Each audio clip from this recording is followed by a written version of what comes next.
রিয়াজ যেটা বলছিলাম যে ভোটের উৎসব শুরু হয়ে গেছে, সেই উৎসব আমরা দেখতে পাচ্ছি। সেই উৎসবের মধ্যে যখন আলমগীর হোসেন বলেন যে নির্বাচন কতটা নিরাপদ হবে, আমি যেটি বলছি আজকে সকালবেলা একজন ড্রাইভার, ট্যাক্সি ড্রাইভার বলছিলেন যে তার ওয়াইফ বলছেন যে নির্বাচন নিয়ে ঘুমাও, দরকার নেই, ভোট দিতে যেতে ঝামেলা হইতে পারে। এই সংখ্যাটা কেন এবং কিভাবে দূর করা যাবে? দেখেন, আমি আগে প্রশ্নের উত্তর দুটো দিয়ে নিই, ভদ্রলোক অপেক্ষা করছেন। একটা হচ্ছে উনি বলছেন দুই নেতার পরস্পর বিরোধী বক্তব্য।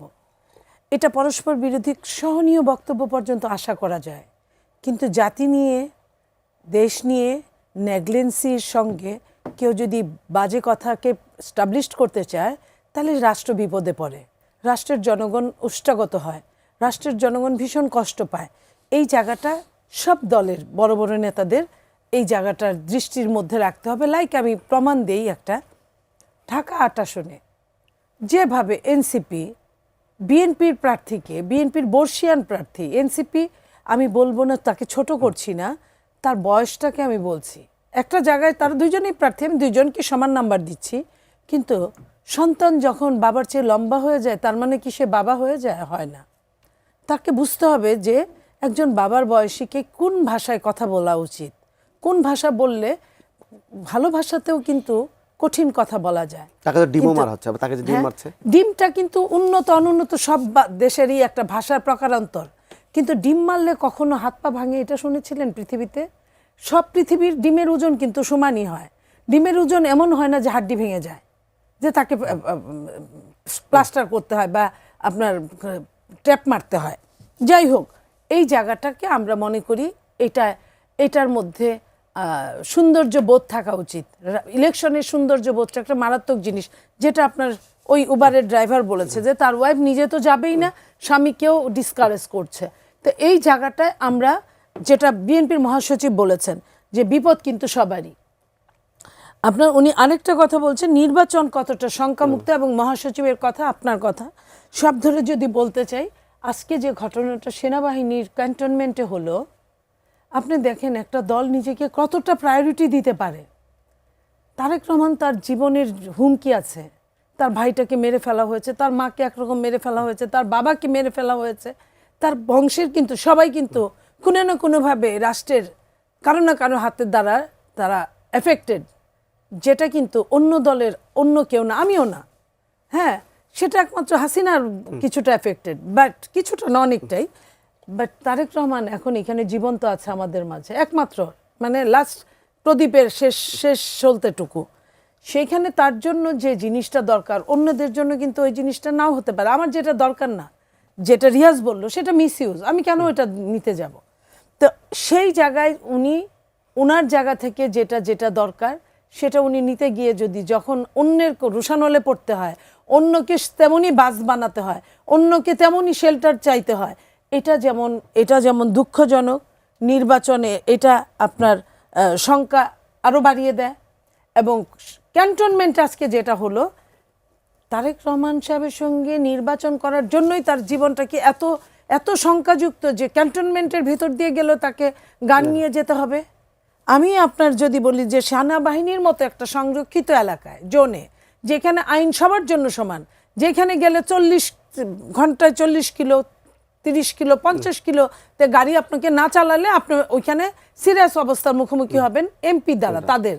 সেই জায়গায় আপনার দায়িত্বরত সেনাবাহিনী কর্মকর্তার সঙ্গে যে মবিং স্টাইলে যে আলোচনাটা করা, আলোচনা বলা যায় না, এটা তর্ক করা, তর্ক মানে থ্রেট দেওয়া, এই যে প্রার্থীর যে হুমকি, তাহলে কি সাধারণ জনগণ আতঙ্কিত হবে না?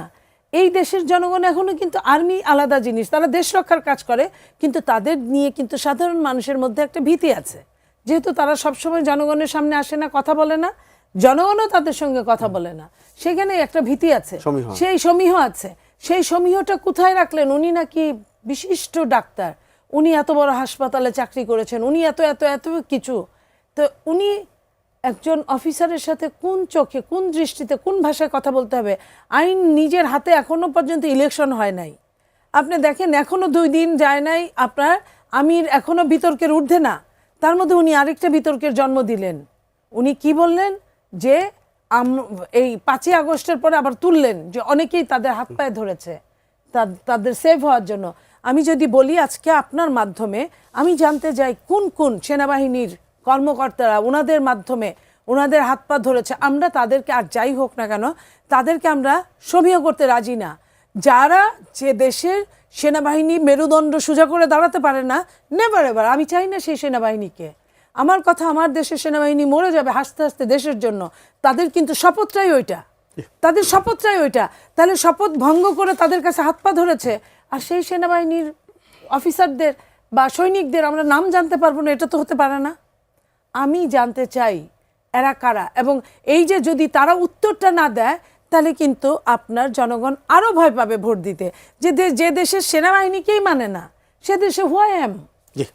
দেখেন, আমার কাছে অনেক কিছুই মনে হয়। আমার কাছে যেটা আমার মহাসচিব বলেছেন যে বিপদ সবারই, আবারও এই শব্দটা বললাম, বিপদ সবারই, এই কথাটা প্রত্যেকটা দলের চিন্তা করা উচিত, প্রত্যেকটা মানুষের। দেখেন, ইলেকশনের আগেই যদি অহংকার জন্ম হয়ে যায় বোধটা, তাহলে কিন্তু এই দেশের আর কোনো মঙ্গল হবে না, নাম্বার ওয়ান। নাম্বার টু হচ্ছে ইলেকশন যে হবেই, এই যে প্রেডিকশনটা, এটা নিয়ে এখনও কিন্তু অনেক প্রশ্নের মুখোমুখি। আপনাদের যারা ইউটিউবার, যারা বিভিন্ন লেখালেখি করেন, যারা বুদ্ধিজীবী, যারা, তাদের প্রত্যেকের মধ্যে একটা শঙ্কা আছে যে প্রশ্নকর্তা প্রশ্ন করলেন তেমন, এই শঙ্কাটা থেকে বের হয়ে আসার জন্য এমনও হতে পারে যে ইলেকশনের দিনও মানুষ এই প্রশ্নটাই করবে, এবং ইলেকশনের দিনও 5টা 6টা 10টা পর্যন্ত মানুষ আগে দেখবে যে ওইখানের কী অবস্থা। কারণ অস্ত্র উদ্ধার হয় নাই, আইন শৃঙ্খলা রক্ষাকারী বাহিনীর ট্রমাটা থেকে বের হতে পারে নাই, প্রশাসন নিয়ে এখনও আমরা ধূম্রজালে অবস্থান করছি, রাজনীতিকবিদরা একজন আরেকজনকে সন্দেহ করছে, কেউই সন্দেহের ঊর্ধ্বে না। এই জায়গা থেকে ইসি তার যে ক্ষমতা, সেটা হয় সে প্রয়োগ করতে ভুলে যাচ্ছে, অথবা প্রয়োগ করার তার ক্ষমতাই নাই। কারণ আমরা এখনো যখন দেখছি সরকার, এই 3 মাস কিন্তু সরকারের কোনো কাজ করার কথা না, অথচ আমরা কি শুনছি, ষড়যন্ত্রের অনেক ডালপালা, যে 3 দিন আগে, ভোটের 3 দিন আগে চুক্তি হবে। আমরা আরও শুনছি ভোটের এই কয়েকদিন আগে বিমানে লোক নিয়োগ করা হলো, কাদের, ইসি থেকে লোক নিয়ে বিমানে ডাইরেক্টর বানানো হলো। আমরা অনেককেই, যেমন হাদির ভাইকে লন্ডনে চাকরি দেওয়া হলো, এই চাকরিটা না দিয়ে বরং রেখে দিতে পারতো, যে নেক্সট সরকারের কাছে আমাদের রিকোয়েস্ট থাকলো এই পরিবারটার পাশে যেন সবাই থাকে, এটা হলে ভালো হতো। তার মানে কি এই সরকার এখনো মনে করে তারাই অল ইন অল? এই সরকার মনে হয় না এখনো মনে করে যে তাদের আর 8-10 দিন ক্ষমতা আছে? আমার কাছে এরকম মনে হচ্ছে না, আমার কাছে মনে হয় ডালমে কুচ কালা হ্যায়।